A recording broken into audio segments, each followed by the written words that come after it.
We want to welcome to Veterans Radio today, Dennis Zotigh. Dennis is a Native American. I'm going to have him tell us a little bit about his background. But we have him on today because he works as a writer and cultural specialist at the Smithsonian National Museum of the American Indian in Washington, D.C. A couple of important issues we should talk about. Dennis, welcome to Veterans Radio. Thank you very much, Jim.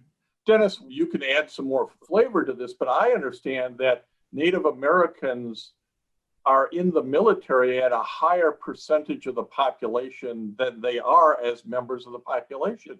Can you comment about sort of that little fact again, where they are so represented in the military?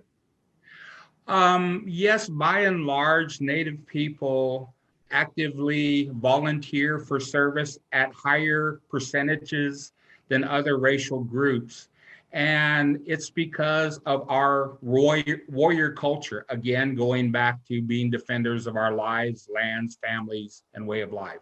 So one of the things is there's a long, rich history of Native people in the military and in the veteran world that I think kind of gets overlooked and underreported.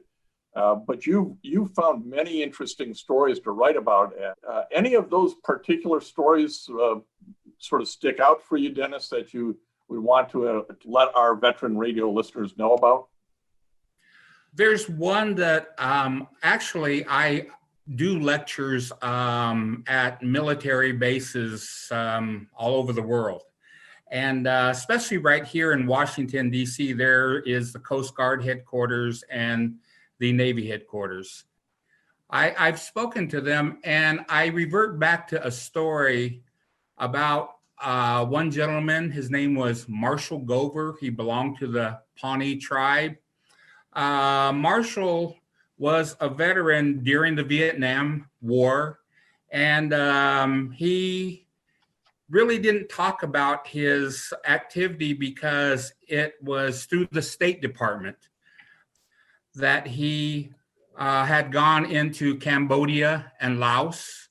And so he didn't really talk about that.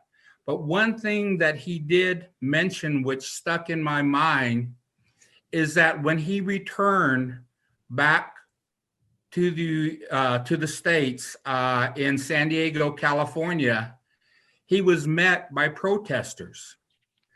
And they were yelling in his face, and they called him a baby killer.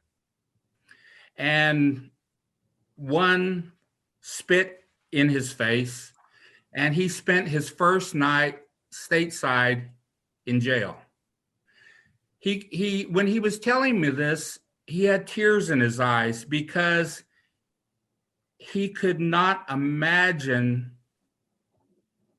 being so patriotic with the best intentions of defending your land and returning home to people who were protesting and yelling at him and calling him a baby killer.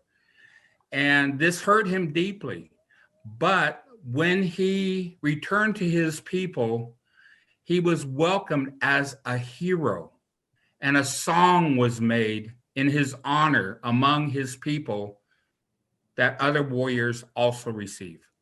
Interesting dichotomy of reception, right? Listen to this full episode and more on the Apple Podcasts app, Blog Talk Radio, Google Podcasts, and iHeartRadio.